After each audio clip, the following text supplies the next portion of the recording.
నమస్కారం అండి. నా పేరు సతీష్, గాయత్రీదేవి ఫిలిప్స్, వైజాగ్. 13 సంవత్సరాల నుంచి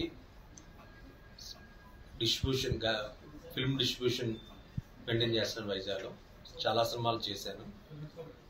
ఇప్పుడు నేను మీ ముందుకు వచ్చింది ఏమిటంటే ఏజెంట్ అనే cinema.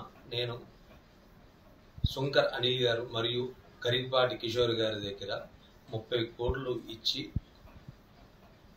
Telangana rights, Andhra rights, Karnataka rights తీసుకున్నాము.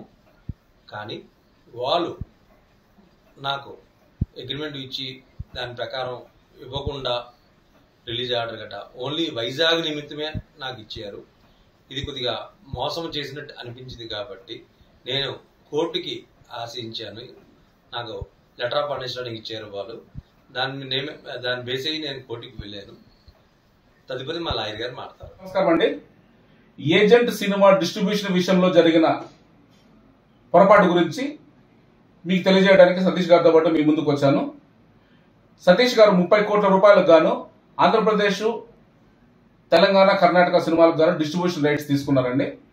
సినిమా రిలీజ్ కు ముందే సతీష్ గారు మొత్తం 30 కోట్లు ఏదైతే అనుకున్నారో ఆ డబ్బులు మొత్తం నిర్మాతలకు బ్యాంకు ద్వారా ట్రాన్స్ఫర్ చేసేసారండి. ఆయన ట్రాన్స్ఫర్ చేసినా కూడా ఆయన డిస్ట్రిబ్యూషన్ రైట్స్ ఇవ్వకుండా, అగ్రిమెంట్ ప్రకారం డిస్ట్రిబ్యూషన్ రైట్స్ ఇవ్వకుండా ఓన్లీ వైజాగ్ జిల్లాకు మాత్రమే ఇచ్చారండి. సినిమా రిలీజ్ అయిన తర్వాత సతీష్ గారు నిర్మాతలు సంప్రదించగా వాళ్ళు కొన్ని అనుకోని పరిస్థితుల వలన సినిమా మీకు ఇవ్వలేకపోయాము, కాబట్టి మీ డబ్బులు ఏదైతే ఉందో, మీరు చేసిన డబ్బులు, మీరు ట్రాన్స్ఫర్ చేసిన అమౌంట్ ఏదైతే ఉందో ఆ అమౌంట్ ను మీకు వాపస్ చేస్తామని చెప్పి దానికి గాను ఒక లెటర్ ఆఫ్ అండర్టేకింగ్ రాసి ఇచ్చారండి. ఆ లెటర్ ఆఫ్ అండర్టేకింగ్ లో కూడా క్లియర్ గా ఏముందంటే, సినిమా రిలీజ్ అయిన 45 రోజుల లోపల మీకు విత్ ఇంట్రెస్ట్ వేసి ఇస్తాము, లేదంటే నెక్స్ట్ మా వచ్చే సినిమా ఏదైతే ఉంటుందో ఆ సినిమా 15 రోజులకు ముందు మీ డబ్బులు మీకు విత్ ఇంట్రెస్ట్ కల్పిస్తామని చెప్పారండి. దానికి గాను లెటర్ ఆఫ్ అండర్టేకింగ్ రాసి ఇచ్చారు. ఆ లెటర్ ఆఫ్ అండర్టేకింగ్ బేస్ చేసుకుని సతీష్ గారు వెయిట్ చేశారు డబ్బులు ఇస్తారేమో అని చెప్పి. ఇప్పుడు రీసెంట్ గా ఈ నిర్మాతలు బోలో శంకర్ సినిమాను ప్రొడ్యూస్ చేశారండి. ఆ సినిమా 15 రోజుల ముందు ఇస్తారని చెప్పి సతీష్ గారు ఎదురు చూశారు. వాళ్ళు ఇంతవరకు ప్రొడ్యూసర్స్ ఎవరు రెస్పాండ్ అవ్వలేదు. అయినా సతీష్ గారు వాళ్ళని సంప్రదించగా ఆయనకు రెస్పాండ్ కాకపోగా విధులైన పరిస్థితుల్లో సతీష్ గారు కోర్టును ఆశ్రయించారు. వాళ్ళ మీద వాళ్ళు చేసిన చీటింగ్ కోసం క్రిమినల్ కేసు కూడా పెట్టారు. క్రిమినల్ కేసులో జడ్జి గారు నిర్ణయం తీసుకుంటారు.